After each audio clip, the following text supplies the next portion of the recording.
ایک crash course کر لیں جس میں انگلش کے کچھ الفاظ آپ سیکھ جائیں گے، بول چال ہو جائے گی، اس کے بعد آپ اپنی تقریر کو ترجمہ کر کے آسان لہجے میں سمجھانے کی کوشش کریں. تو اس طرح اگر علماء مل کر کام کریں گے تو ہی یہ کام بنے گا. تو ہمیں چاہیے کہ ایک دوسرے کو ساتھ دیں، نہ کہ ایک دوسرے کو کرٹیسائز کریں.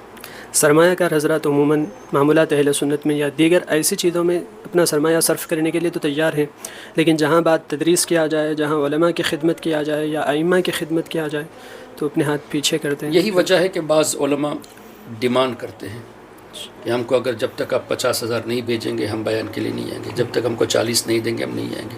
کیوں؟ جن کا پیشہ اور کچھ نہیں ہے، یعنی تقریر کے ذریعے جو وقت دیتے ہیں اس کے ذریعے اپنا گھر چلاتے ہیں. میرے ساتھ ایسا ہوا ہے، اس لیے میں اس بات کو آپ کے سامنے پیش کروں. اور جن کے ساتھ ہوا انہوں نے مجھے بتایا، کئی جگہوں پہ مجھے بلا کر مجھے ٹکٹ کا خرچہ تک نہیں دیا، کچھ جگہوں پہ مجھے نذرانہ تک نہیں دیا. چلو نذرانے کی ہم کو ضرورت نہیں ہے، الحمدللہ اللہ نے نوازا ہے، ہمارے ساتھ ہو گیا چلے گا. جن کا اور کوئی راستہ نہیں ہے ان کے ساتھ اگر آپ ایسا کریں گے تو وہ مجبور ہو جائے گا. سفر کا خرچہ آپ نہیں دیں، نذرانہ نہ دے تو وہ کرایہ جو خرچ کر کے آیا ہے اس کو جو ہے نا کس طرح وہ مطلب دوبارہ ری امبرس کر سکے گا. یہ مسائل ہے. اچھا بعض جگہوں پہ تو ایسا بھی ہوا ہے، مجھے بلایا اور مجھ سے چندہ بھی کروایا. تو اس طرح مس یوز بھی لوگوں نے کیا ہے. تو ایسا ہوتا ہے، دنیا میں ہر قسم کے لوگ ہوتے ہیں، اپنا مفاد دیکھنے والے ہوتے ہیں. تو ہمیں یہ چاہیے کہ علماء کا اچھا خیال رکھے. اور اب اس کے بعد اگر کوئی پیسوں کے لیے بیان کرتا ہے یا لفاظی بیانات کرتے ہیں یا عوام میں فتنہ پھیلانے کے لیے بیان کرتے ہیں، صحابہ کی برائی کے لیے بیان کرتے ہیں، انہی سرمایہ داروں کو چاہیے کہ ایسے لوگوں کو سٹیج نہ دے. لاکھوں روپیہ خرچ کر کے کسی صحابی کی برائی کر کے دوسروں کے ایمان کو خراب کرنا، تو آپ کا پیسہ آپ نے ضائع کر دیا ہے. تو علماء کو ایسے چنا جائے جو واقعی میں قابل ہو، جن کے الفاظ کا چناؤ اچھا ہو اور جو علمی گفتگو کرتے ہوں. ایسے علماء کو آپ زیادہ نوازیں اور ان کو زیادہ مواقع عطا فرمائیں تاکہ آپ ہی کے عوام کا زیادہ فائدہ ہوگا اس سے. چند ایک سوالات ہیں آخر میں.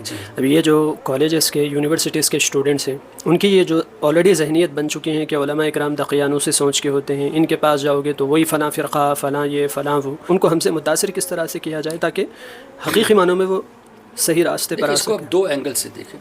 ایک تو یہ ہے کہ کچھ ایسے علماء جن کی وجہ سے ہماری بدنامی ہوئی ہے، اس وجہ سے دوسرے اچھے علماء کو بھی ان لوگوں نے ٹارگٹ کر دیا ہے. بے شک. تو اب اس کی اصلاح کرنے کی ضرورت ہے کہ دیکھو ہر جگہ پہ اچھے برے لوگ ہوتے ہیں. ہر مذہب کے فالوورس میں آپ دیکھ سکتے ہیں کہ ان کے اندر بھی اچھے لوگ ہوتے ہیں، برے لوگ بھی ہوتے ہیں. تو بروں کی وجہ سے اچھوں کو جو ہے نا نظر انداز کرنا یہ چیز صحیح نہیں ہے. اور دوسرا یہ ہے کہ وہ خود علماء سے دوری اختیار کرنا چاہتے ہیں، اس لیے اس کو ایز این ایکسکیوز پیش کرتے ہیں. تو اب وہ بولنے والا کس ٹائپ کا ہے؟ اگر بعض علماء کی وجہ سے دوسرے علماء سے بدظن ہے تو اس کو تو ہم سدھار دیں گے، لیکن اگر اس کا مقصد ہی علماء کو ٹارگٹ کرنا ہے، وہ خود جو ہے نا میں ہی سب کچھ ہوں، مجھے علماء کی ضرورت نہیں ہے، میں سب کچھ کر لوں گا، اس مقصد کے تحت کرتا ہے تو اس کا علاج اس کو کرنے کی ضرورت ہے. درست. اب آخر میں ایک یہ کہ تصویر کشی کے حوالے سے آپ کا کیا موقف ہے؟ دیکھیے فقہی مسائل پر میں گفتگو نہیں کرتا. اس کی ایک وجہ یہ ہے کہ میں مفتی نہیں ہوں، اس لیے میں اپنا موقف تو بیان نہیں کر سکتا، اس لیے کہ میں مفتی نہیں ہوں. ہاں اعلیٰ حضرت امام اہل سنت مولانا شاہ احمد رضا خان رحمۃ اللہ علیہ نے جو احادیث کی روشنی میں تصویر کشی کے تعلق سے فرمایا میں اس کو مانتا ہوں، اور اعلیٰ حضرت کی تحقیق پر میرا سر خم ہے. رہی بات میں ویڈیو پہ کیوں آ رہا ہوں، تو میں آپ مجھے کبھی دیکھے ہو تو بتا دینا کہ کیا میں نے کسی سنی عالم کے خلاف تقریر ویڈیو میں شائع کی ہے؟ کبھی کی ہی نہیں الحمدللہ سنیوں کے خلاف، تو ویڈیو میں شائع کیوں کروں؟ درست. نہ ہی میں کسی ایک دوسرے کی برائی کے لیے یا کسی کو لڑانے کے لیے یا کسی صحابی کی معاذ اللہ برائی کے لیے اس کو استعمال کیا. میں نے اس کو صرف اس لیے استعمال کیا کہ رد وہابیت ہو، رد دیا بنا ہو، جو ہمارے عقائد کو لوٹنے کی کوشش کرتے ہیں، عوام کو کنفیوز کرتے ہیں، قرآن کریم اور احادیث طیبہ کو مسکوٹ کر کے لوگوں کو گمراہ کرتے ہیں، اس کا جواب دینے کے لیے میں نے اس کو اختیار کیا ہے. ہاں اگر میرا یہ کرنا غلط ہے تو اللہ مجھے معاف فرمائے، لیکن مجھے امید ہے کہ یہ میرا گناہ اپنا ذاتی ہے، اور وہاں ایمان کے تعلق سے گفتگو کرنا یہ اہم الفرائض میں سے ہے. تو اللہ سے مجھے امید قوی ہے، سرکار غوث و خواجہ کے صدقے میں اللہ تعالیٰ مجھ پر انشاءاللہ اپنا فضل فرمائے گا کہ میں نے حضور علیہ السلام کے گستاخوں سے، اولیاء کے گستاخوں سے لوگوں کو بچانے کے لیے اس کو میں نے اس طرح اختیار کیا کہ چونکہ دوسرے لوگ اس کے ذریعے گمراہ کر رہے ہیں تو میں نے بھی اپنی کوشش سے اس کو استعمال کیا، اور میں نے یہ دیکھا اللہ کا کرم. دیکھو اللہ جس سے چاہے کام لے لے. اللہ کا بہت بڑا کرم ہے، میرے کچھ بیانات کو سن کر اور کچھ میرے بیان کی کلپس کو دوسروں کو سنا کر کئی لوگ اہل سنت پر آ چکے ہیں الحمدللہ. اور کئی علماء ایسے جنہوں نے خود مجھے بتایا کہ حضرت آپ کی تقریر سن کر ہم تقریر بناتے ہیں، کہ ایسے بھی کچھ علماء نے فرمایا. اللہ ان کو بھی مزید ترقی عطا فرمائے. یہ کوئی میری بڑپن نہیں ہے، کہنے کا مطلب یہ ہے کہ اس کی وجہ سے آپ نے ایک بیان آج سن لیا، میں نے کسی عالم کا بیان سن لیا، کل میں بھول گیا، اس ریکارڈنگ کی وجہ سے میں اس کو دوبارہ ریوائز کر سکتا ہوں. تو اس سے ایک فائدہ یہ بھی ہوتا ہے. تو مقصد میرا عقائد ہے. ہاں انسان بحیثیت انسان غلطی ہو جاتی ہے، جیسے کبھی آپ سے ملاقات ہوئی، کبھی کسی بھائی سے ملاقات ہوئی تو محبت میں کہتے کہ حضرت ایک فوٹو آپ سے لینا ہے، وہ میری غلطی ہے. لیکن یہاں جو عقیدے کی بات ہے، یہاں میرا مقصد یہ ہے کہ دو چیزیں ہیں، ایک آپ کا اپنا گناہ اور ایک کسی کے ایمان کو بچانے کی کوشش کرنا. تو اس پر میں نے ایمان کو بچانے والی بات کو میں نے ترجیح دی. سبحان اللہ. لیکن اگر یہ حکمت عملی کوئی اور اختیار کرتے ہیں اور اس پر پھر ہماری ہی عوام اہل سنت ان کو تنقید کا نشانہ بناتے ہیں، آپ نے خود ہی بتا دیا ہماری ہی عوام اہل سنت، تو اس عوام کو حق ہی کیا ہے علماء کی باتوں پہ جو ہے نا اپنے خیالات کا اظہار کرنا. ان کو چاہیے کہ علماء کی صحبت اختیار کرے یا خود عالم بنے، اور وہ صحیح معنوں میں عالم بن جائے گا تو وہ خود ہی ان چیزوں سے باز آ جائے گا.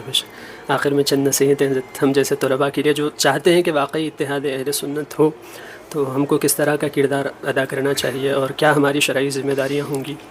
جہاں تک میں سمجھ رہا ہوں آج کے دور کے حساب سے آپ اور آپ کے جتنے کولیگس ہیں، آپ کے جتنے بھی ساتھی ہیں، اسی طرح سامعین میں جو صلاحیت رکھتے ہیں اور ان کے جتنے ساتھی ہیں جو صلاحیت رکھتے ہیں، ان کو چاہیے کہ اہل سنت کے معمولات اور عقائد پر ایک ہی ٹاپک پر 50 لوگ بیان کریں اور 50 لوگ الگ الگ اپلوڈ کریں.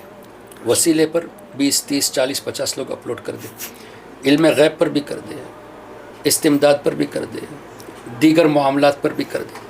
فائدہ یہ ہوگا کہ آج ہم نیٹ میں سرچ کرتے ہیں کہ سرکار علیہ السلام کے والدین کے بارے میں کیا خیال ہے، تو نگیٹو جواب زیادہ آتا ہے.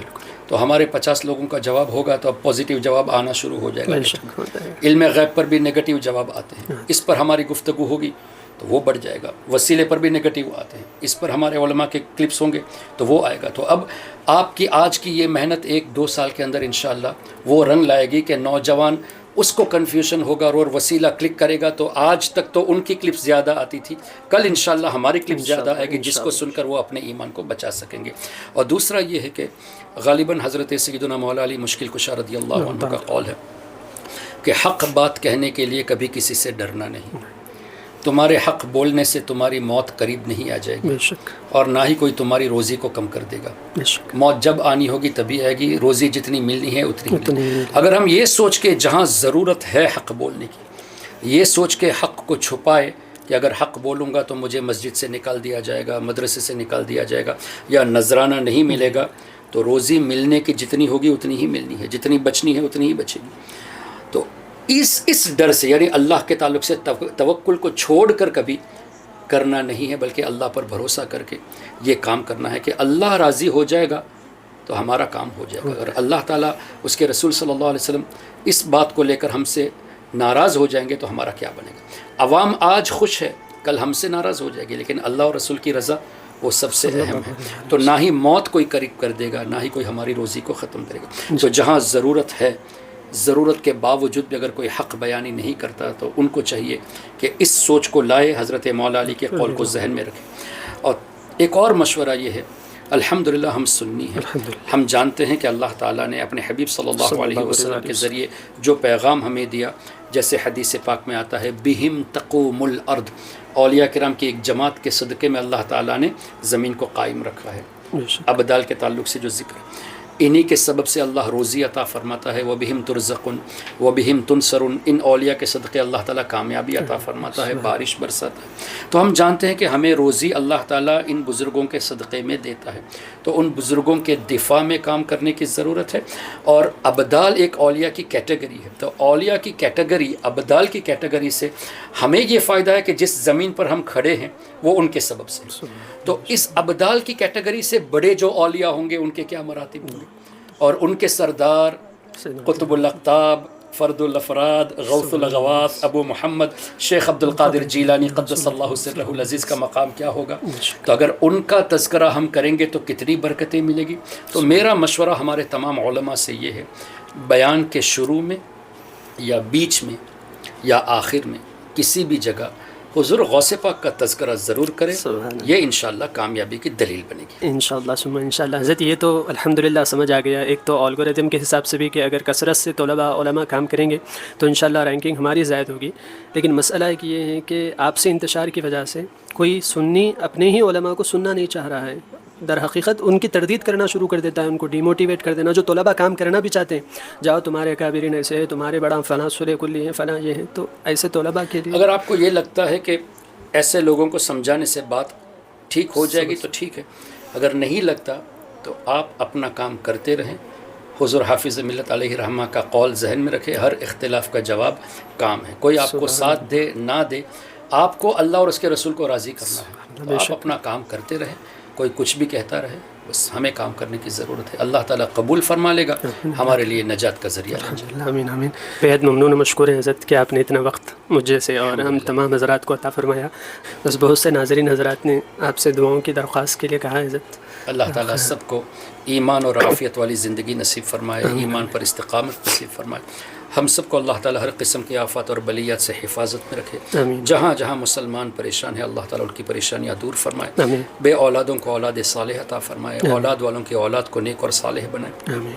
جو والدین اپنے بچے بچیوں کے رشتے کے سلسلے میں پریشان ہیں اللہ تعالیٰ انہیں نیک جوڑا نصیب فرمائے، آمین آمین۔ بیماروں کو شفائے کاملہ عاجلہ نصیب فرمائے، پریشان حالوں کی پریشانیاں دور فرمائے، جو قرض میں مبتلا ہے انہیں قرض سے نجات عطا فرمائے، آمین۔ ہم سب کو اللہ تعالیٰ علم نافع عطا فرمائے، اس علم پر عمل کی توفیق عطا فرمائے، اللہ تعالیٰ ہم سب کو نبی پاک صلی اللہ علیہ وسلم کی شفاعت نصیب فرمائے، ایمان والی زندگی، ایمان والی موت، اور موت کے وقت حضور غوث پاک کا دیدار ہم سب کو نصیب فرمائے، آمین یا رب العالمین۔ سبحانک اللہم و بحمدک، اشہد ان لا الہ الا انت، استغفرک و اتوب الیک۔ السلام علیکم ورحمۃ اللہ وبرکاتہ۔